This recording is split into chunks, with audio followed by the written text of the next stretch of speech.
savoir qu'est-ce qui a pu passer par la tête à Mme Buzyn pour interdire l'hydroxychloroquine 3 semaines avant l'épidémie.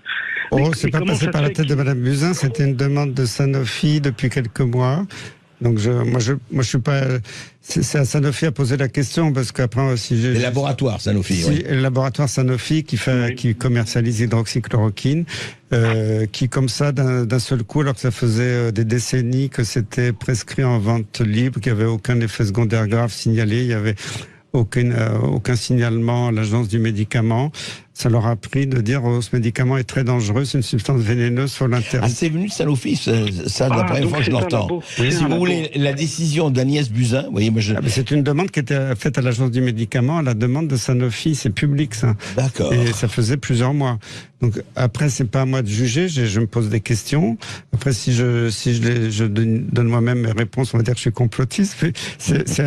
Moi, je pose la question aujourd'hui à Sanofi, pourquoi vous avez fait ça ? Je ne comprends pas très bien pourquoi ça vous a pris comme ça un prurit soudain de faire, pas interdire parce que c'était sur prescription médicale, mais de restreindre l'utilisation de l'hydroxychloroquine que des milliards de gens ont pris pendant des décennies dans le monde entier sans qu'il y ait il y a eu quelques exceptionnels effets secondaires. Le plaquenil, la livaquine, etc., etc. Non mais professeur, attendez. Je reprends la question de notre ami. La décision d'Agnès Buzyn, elle n'est pas tenue de suivre Sanofi. Non, ça passe par l'agence du médicament qui a instruit un dossier, qui a proposé à la ministre et à sa signature de... Et elle aurait pu dire non, par exemple. Bien sûr. Elle a le droit de dire non, je suis pas d'accord avec vous. C'est une grande fille, mais après pourquoi elle l'a fait, j'en sais rien. Moi, je pense qu'il faut poser la question à Agnès Buzyn, au directeur de l'agence du médicament et à Sanofi. Moi, honnêtement, je comprends toujours pas. Il est clair que c'est quand même bizarre qu'il y ait... Je ne sais pas qui est derrière tout ça. Moi, après, on dit que je suis complotiste, mais j'arrive pas à imaginer qu'il n'y ait pas un chef d'orchestre au niveau mondial quand on voit qu'en même temps, les plus grands journaux médicaux du monde, le Lancet, le New England Journal of Medicine, publient des choses fausses qui ont été instrumentalisées, qu'il y a eu toutes les sociétés savantes de beaucoup de pays qui ont été sous influence, qui ont désinformé les gouvernements. Je me dis, il y a forcément un pilote dans l'avion, mais moi, c'est pas à moi. Moi, je pose la question aux industries pharmaceutiques, c'est à eux de répondre. Je pose les questions à nos politiques, c'est à eux de répondre.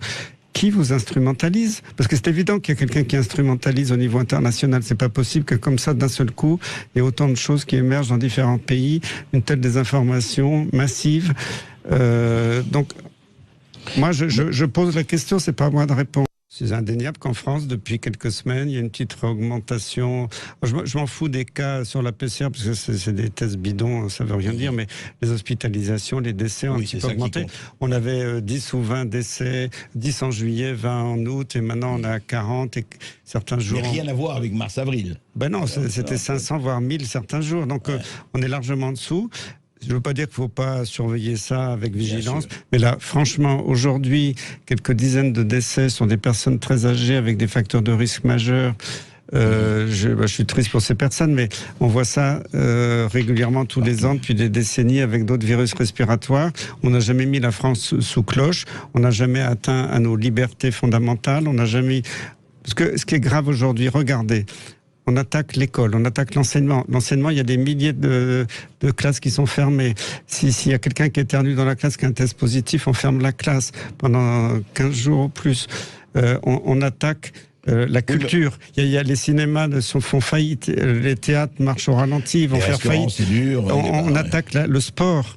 Vous vous rendez compte qu'il n'y a plus d'entraînement des sportifs de haut niveau, donc il n'y a plus de Jeux Olympiques. Donc on attaque à tous les fondamentaux de ce que toutes les populations et les Français en particulier chérissent, c'est-à-dire d'avoir la liberté d'enseignement, la culture, le sport, un peu même le lien social. On a interdit. Moi, j'ai quelqu'un de ma famille proche parce qu'il y avait un test positif dans la famille. On a supprimé un mariage où il devait y avoir 150 personnes. Ça date d'hier. C'est une information. On est dans le non-sens total. C'est une attaque frontale contre le peuple. Et je pense que le peuple français doit se révolter. parce qu'il n'y a pas la justification scientifique avec cette épidémie qui, certes, existe toujours un petit peu, mais qui n'est pas si dangereuse que ça. Maintenant, en plus, on m'en veut parce que dans l'assistance publique, j'ai tenu des propos dissidents. On est en train d'essayer de mettre à mort mon service, il faut le savoir aujourd'hui. Hein. On m'enlève les moyens. Ah, carrément. Quand je demande des moyens, on me dit non, c'est pas possible. Il y a des gens, alors je peux pas, j'ai pas de preuves écrites, donc je suis prudent, mais les pressions sur les jeunes de mon service pour quitter le service, parce que comme ils voient qu'ils peuvent pas m'abattre, parce que j'ai quand même ma grande gueule et que je vais pas me laisser influencer par des gens pour qui j'ai pas beaucoup de respect. On essaye de dire à mes jeunes, de les débaucher. Travaille plus avec ce charlatan, ta carrière est foutue. Mais c'est du vécu. J'ai encore eu des témoignages hier. Donc voilà, je sais qu'on veut ma peau, comme on peut pas m'achever, on veut la peau de mon service. Moi, je m'en fous parce que je suis bientôt. Je dis pas que je m'en fous parce que ça me fait mal au cœur. Il y a des plus beaux services de l'assistance publique en maladies infectieuses reconnus dans le monde entier. J'ai publié des centaines de publications scientifiques. Et ce qui me fait plaisir, c'est que des anciens de mon service ou des anciens étudiants de la fac me disent, Monsieur Perron, on admire ce que vous nous avez enseigné, votre humanisme. Et maintenant, je vois que les jeunes dans mon service aujourd'hui ont peur. Eh oui. Et ça, pour moi, c'est ce qui me remue le plus les tripes. Je comprends. Parce que c'est toutes mes valeurs en médecine qui sont qu'on essaie de foutre en l'air et de détruire.